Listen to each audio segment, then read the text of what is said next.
Começa agora na Catedral FM, o programa Rio em Santidade.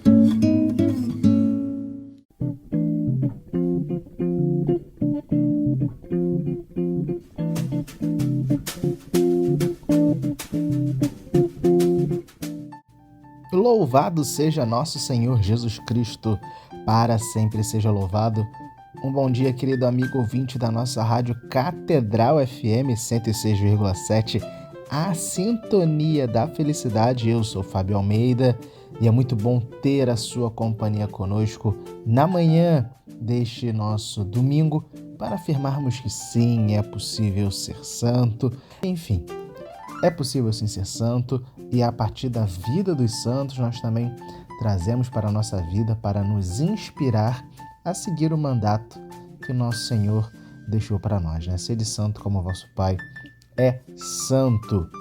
Mas para começar o nosso programa de hoje, nós vamos chamar o nosso querido amigo Padre João Cláudio para rezar o tercinho do amor da venerável Odetinha e daqui a pouco a gente continua.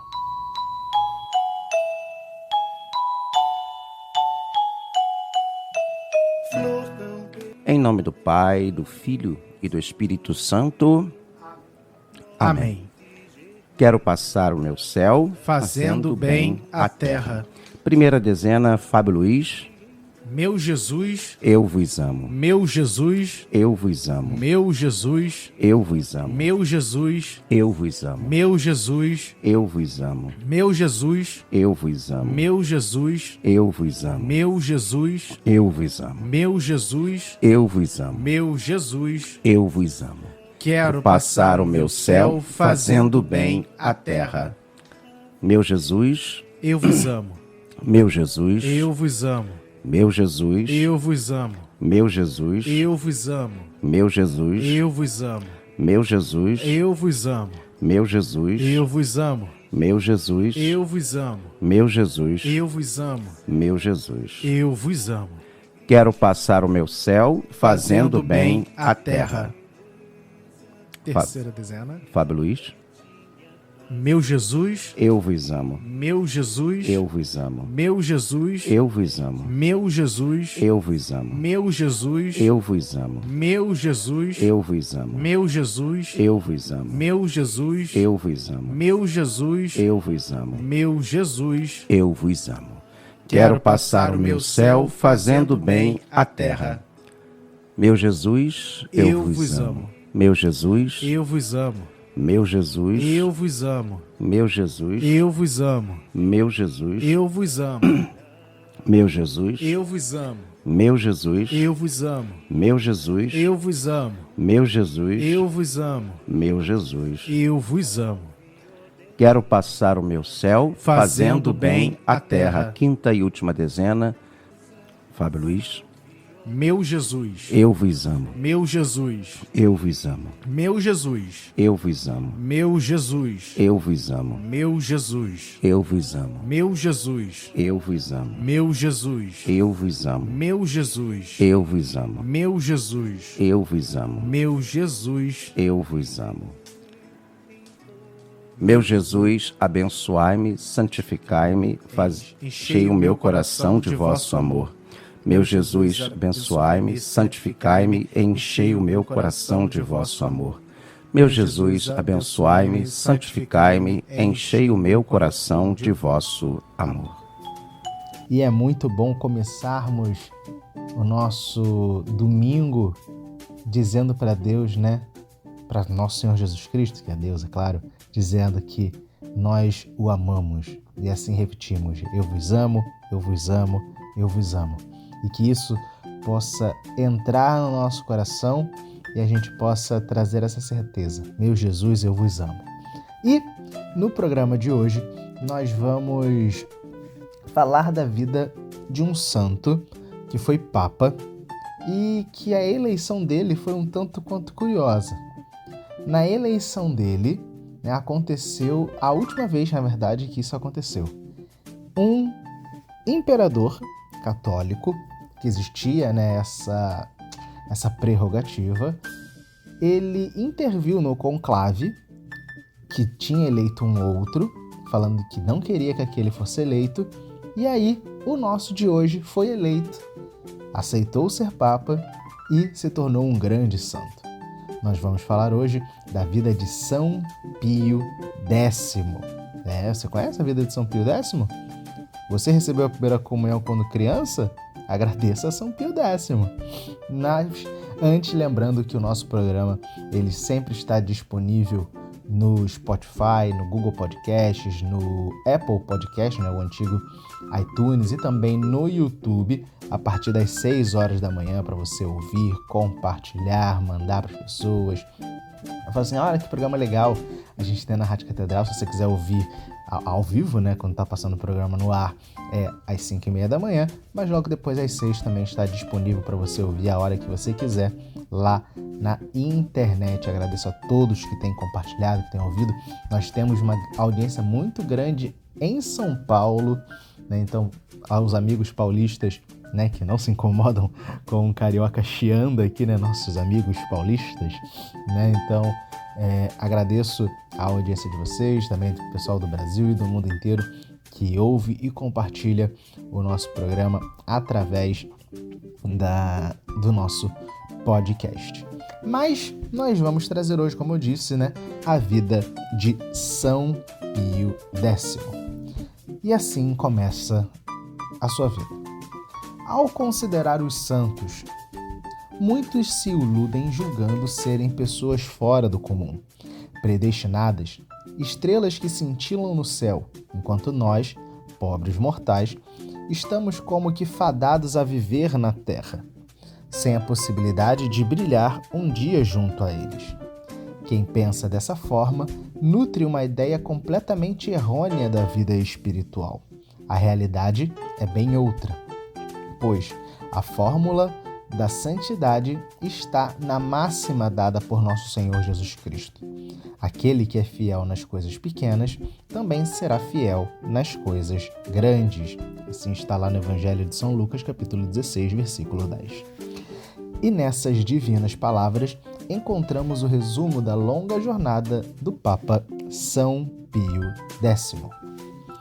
Giuseppe Melchiorre Sarto, o segundo entre 10 irmãos, nasceu a 2 de junho de 1835, de uma família muito humilde.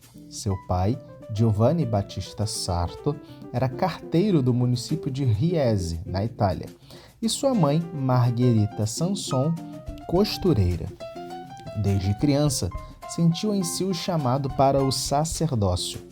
A fim de encaminhá-lo rumo à realização dessa vocação, seus pais se dispuseram a proporcionar os estudos necessários, enfrentando para isso sérias dificuldades financeiras.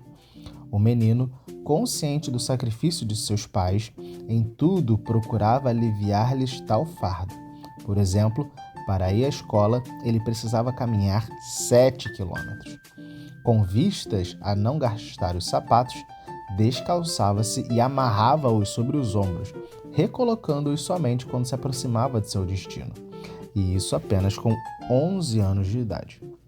O pequeno Sarto aprendeu logo a dar valor a tudo que recebia, inclusive a própria formação escolar, chegando a destacar-se como um dos melhores alunos. Concluídos os estudos no seminário, Sarto foi ordenado sacerdote em 1858 e enviado a Tombolo como coadjutor. No período que esteve, a regra do padre Sarto era a salvação das almas, sem medir esforços. Durante o dia, exercia o ministério e à noite preparava as catequeses e sermões, além de aprofundar seus estudos, sobretudo lendo as obras de Santo Tomás de Aquino. O pároco, padre Antônio Constantini, assim testemunhou a seu respeito. Abre aspas para o padre Constantini.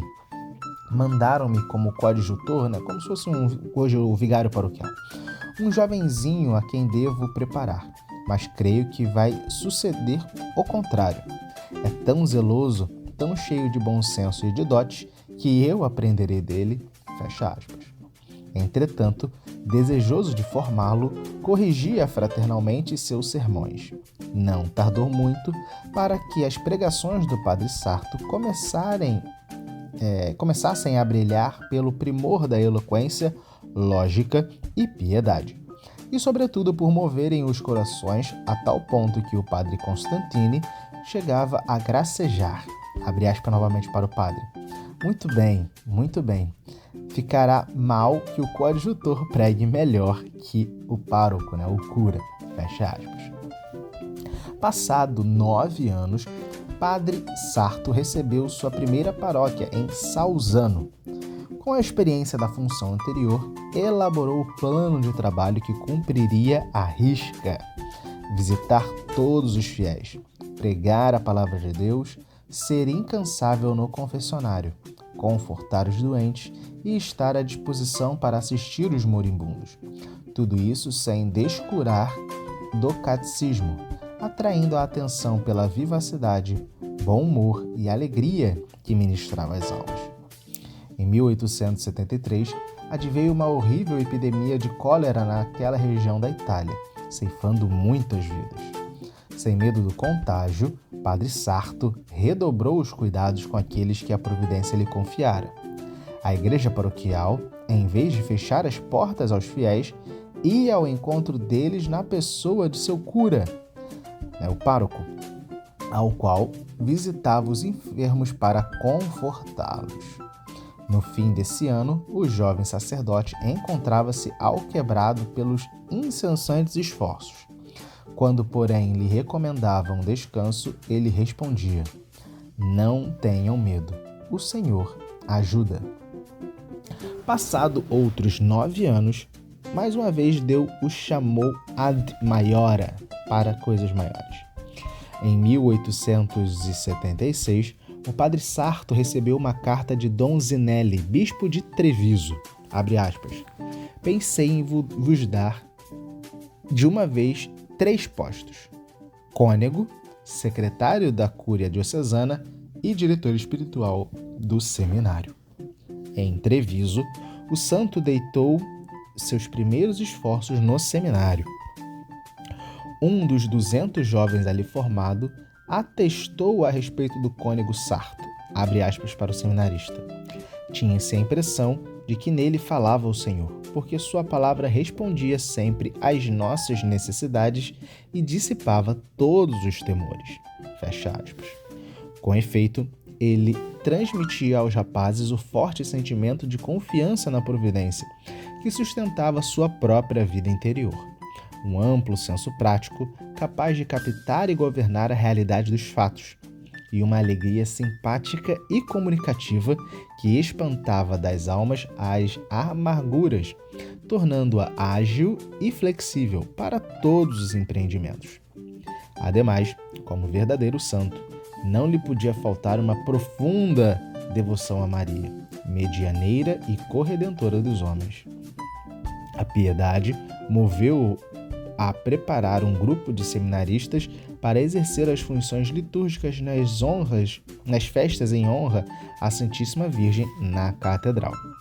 A par do extenuante cuidado daqueles 200 jovens, ele mantinha o catecismo para crianças, os sermões na igreja da diocese, os trabalhos na cúria. Tal era seu dinamismo natural e sobrenatural. Mais 9 anos se passam para aquele sacerdote já maduro e é elevado para a ordem episcopal. Dom Sarto toma posse como novo bispo de Mantua. A situação da cidade não se afigurava das melhores, como narra o próprio santo numa carta, abre aspas, para Dom Sarto. Aqui estou in partibus infidelitum.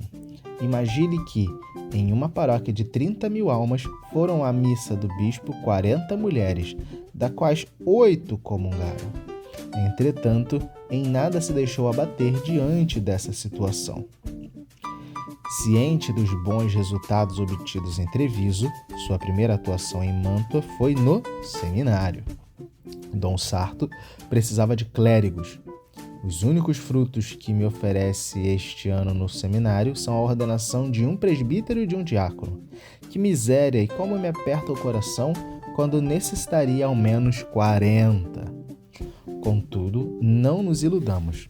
Dom Sarto não buscava um número, e sim ministros segundo o coração de Nosso Senhor. Era inflexível quando algum seminarista não apresentava sinais de vocação, convidando-o a abandonar a carreira sacerdotal. Fazia-o com dor, mas cheio de determinação, porque a vida lhe ensinara que os sacerdotes, formados sob o estímulo de cálculos humanos e interesses terrenos, tornavam-se um castigo de Deus. Outra de suas fortes preocupações era o clero da diocese,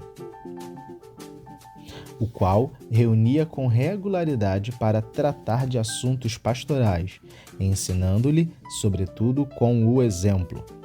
Certa vez, a um sacerdote que atrasava o início das confissões por descansar até mais tarde, Dom Sarto preparou uma surpresa. Quando o padre entrou na igreja, viu alguém atendendo os penitentes em seu lugar. Ao levantar a cortina do confessionário, encontrou o bispo, a qual o fitou com um leve sorriso. Destacou-se também seu empenho em valorizar a música sacra, conforme escreveu em 1893. Abre aspas. Deve-se recomendar o canto gregoriano, especialmente o modo de cantá-lo e torná-lo popular. Oh, se fosse possível conseguir que todos os fiéis cantassem as partes fixas da missa. O Kyrie, o Glória, o Credo, o Sanctus, o Agnus Dei, como cantam as ladainhas lauretanas e o Tanto Ergo. Para mim, essa seria a mais bela conquista da música sacra, pois assim todos os fiéis, tomando parte verdadeiramente na Sagrada Liturgia, conservariam a piedade e a devoção.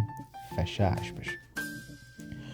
Quando Dom Sarto completou 35 anos de ministério pastoral, 9 deles enquanto bispo de Mantua, Leão XIII o criou cardeal e o nomeou para o Patriarcado de Veneza. O governo veneziano, nitidamente anticlerical, a princípio mostrou-se hostil ao novo pastor. Este, porém, munido de longa experiência e tino na direção das almas, em pouco tempo se fez amar e respeitar pela cidade dos doges, inclusive por seus dirigentes.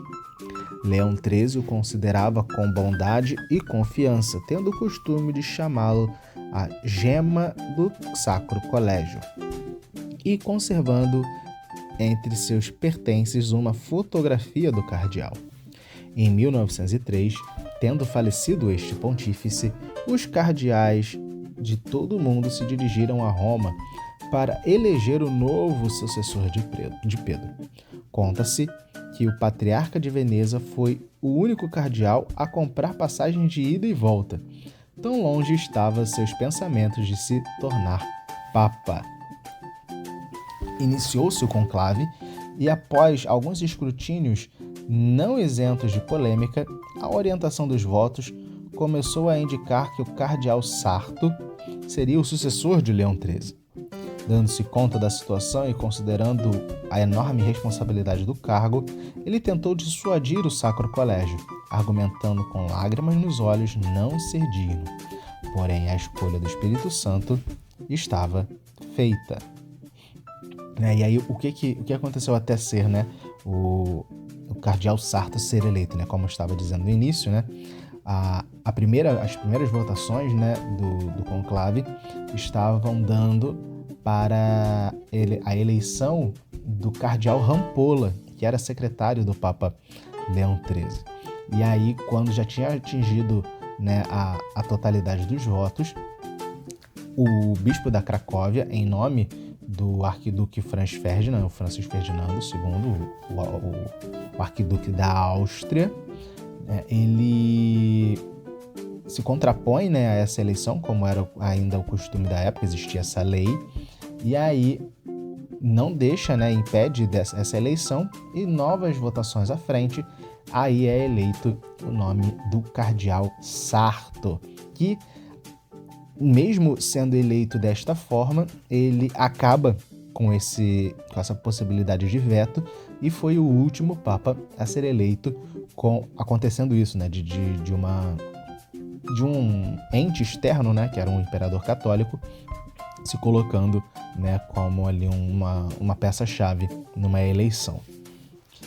Então, o Monsenhor Méry Deval, secretário do conclave e futuro secretário de Estado, foi incumbido pelo cardeal decano de obter uma resposta definitiva do purpurado. Após uma longa procura, encontrou de joelhos diante do altar da Mãe do Bom Conselho na Capela Paulina, com o rosto banhado em lágrimas. Monsenhor Méry Deval apenas teve forças para dizer-lhe: coragem, eminência.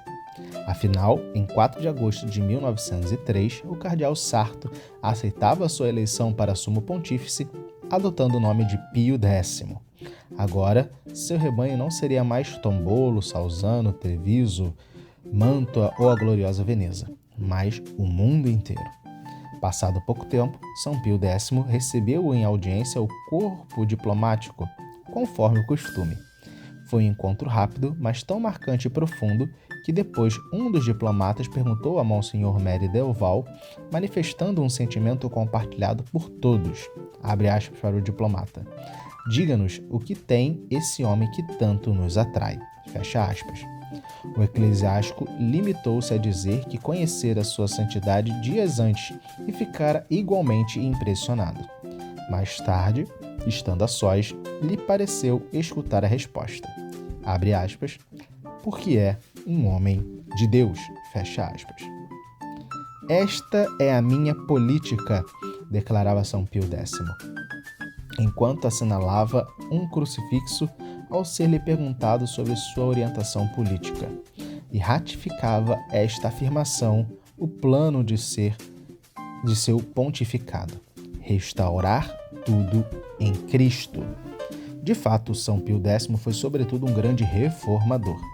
Com mais de 45 anos de experiência pastoral, fez como pontífice o que havia feito, só que em escala mundial. Assim, deu profunda atenção ao catecismo, promovendo uma nova edição, reformou a liturgia, facilitou a comunhão frequente para os fiéis e a liberou para as crianças, o que lhe valeu o título de Papa da Eucaristia. Redobrou o cuidado com o canto litúrgico, em especial o gregoriano, iniciou a elaboração de um novo código de direito canônico, reorganizou a cúria e os dicastérios romanos. Notável foi, ademais, sua luta contra o modernismo. A resistência feita a essa heresia e a promulgação da encíclica Pascendi Domini Grectis, a qual continha trechos redigidos de próprio punho, revelam uma outra faceta de sua rica personalidade. Para proteger as ovelhas, a figura do pastor une-se ao do campeão de Deus, que brilha pela defesa da verdade e condenação do erro.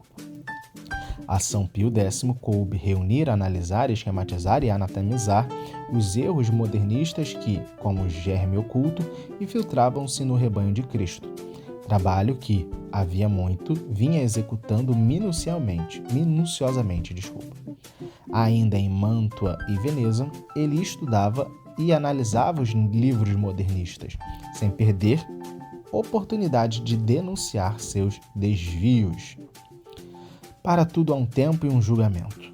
São Pio X atuou em tudo como um bom médico, agiu com eficácia e curou o doente, por mais que o remédio empregado parecesse amargo ao paladar a um primeiro momento, e o tempo cuidou de julgar suas atitudes. Uma frase de Bento XV, que o sucedeu no trono pontifício, bem pôde corroborar com essa afirmação. Abre aspas para Papa Bento XV. Agora compreendo quanta razão tinha Pio X. Quando eu era substituto da Secretaria de Estado e depois arcebispo de Bolonha, não estava totalmente de acordo com ele, mas agora reconheço quão certeiro era seu pensamento. Fecha aspas. Até a imprensa havia de reconhecê-lo, como demonstra este excerto do jornal parisiense Le Temps. Abre aspas para o Le Temps. Pio X jamais levou em conta aqueles elementos que, de ordinário, determinavam as decisões humanas. Ele se manteve em seu terreno próprio, o do divino, porque sempre se inspirou exclusivamente em sua fé. Foi um testemunho da realidade, da força e da soberania do Espírito, não temendo afirmar que nada falta à Igreja para manter-se, para combater, para viver, contanto que seja livre e se conserve primeiro como sempre é. Fecha aspas. Depois de tantas batalhas, conquistas e vitórias, chegava a hora de São Pio X unir sua voz à do apóstolo, quando pedia a Deus o prêmio por haver levado a bom termo o bom combate da fé. Após a festa da Assunção de Nossa Senhora, em 1914, o pontífice sentiu-se levemente indisposto, tendo um brusco agravamento em seu estado de saúde na noite do dia 18 de agosto. Seu escudeiro, amigo e filho espiritual, o cardeal Méry Deval, acorreu a seus aposentos na manhã seguinte e narra que as últimas palavras ouvidas de seus lábios foram: Eminência, Eminência, resigno-me totalmente. Como o cordeiro imolado que não abre a boca, depois disso o Santo Pontífice perdeu a faculdade de falar, apesar de permanecer completamente lúcido. A partir de então, se limitou a fitar profundamente os circunstantes. À noite, entregou sua alma a Deus. O relógio marcava 1h15 da madrugada de 20 de agosto de 1914. Era o crepúsculo de um pontificado solar. São Pio X deixava esta terra para brilhar por toda a eternidade no céu e interceder pela igreja militante, a qual em vida tanto defendera, tanto lutara e sofrera. A história o reverencia como um grande papa e a esposa mística de Cristo, a igreja, o louva como um grande santo. E essa é a história de São Pio X, Papa da Eucaristia, o Papa da Catequese. Nós que fizemos primeira comunhão já crianças temos que ter esse agradecimento a São Pio X por essa graça, porque podemos ter a comunhão diariamente, aqueles que assim conseguem, que foi estimulado por ele. Aqueles também, as catequeses nas paróquias, foi uma ordem dada diretamente por São Pio X mundialmente na época do seu pontificado. Então, mesmo mais de 100 anos depois, nós temos aí esses frutos vindos de seu pontificado. Então, nós louvamos a Deus pela vida de São Pio X, do Papa Sarto, de Giuseppe Sarto, que, tendo a sua vida humilde, vinda de camponeses, continuou, apesar de toda a pompa do trono de Pedro, de tudo aquilo que o cerca, continuou com a mesma humildade daquele camponês. Pedimos a Deus também que nós possamos restaurar tudo em Cristo, nas nossas vidas, nas nossas famílias, nas nossas comunidades, e que, tendo a intercessão de São Pio X, possamos também ser santos, assim como o Pai é santo. Semana que vem, se Deus quiser, nós estaremos aqui novamente. Vamos ficar agora com a oração do Ângelus, com o nosso querido cardeal Dom Arani João Tempesta, sua bênção e eminência. E semana que vem, nós voltaremos com o nosso programa. Até lá, se Deus quiser, um excelente domingo. Fiquemos em paz. Até a próxima! O programa Rio em Santidade volta na próxima semana.